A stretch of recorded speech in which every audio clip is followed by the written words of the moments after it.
નમસ્કાર દર્શક મિત્રો, તહેલકા ન્યૂઝમાં હું મેઘા અગ્રવાલ આપનું હાર્દિક સ્વાગત કરું છું। આપ જોઈ રહ્યા છો તહેલકા ન્યૂઝ અને સમય થયો છે વિગતવાર સમાચાર પર નજર કરવા।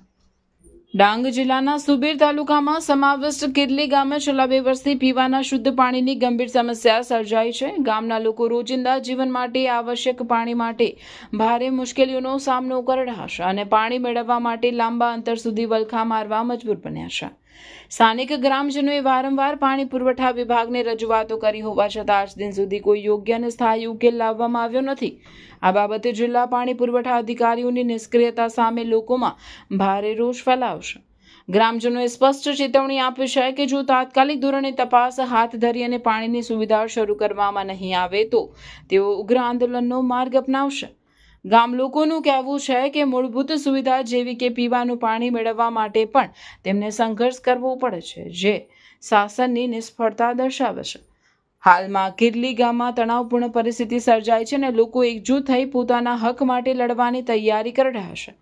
હવે જોવાનું રહ્યું કે જવાબદાર તંત્ર ક્યારે જાગે છે અને ગ્રામજનોને પાણી જેવી જીવન જરૂરી સુવિધા ઉપલબ્ધ કરાવે છે। રિપોર્ટર રમેશ માહલા, ડાંગ।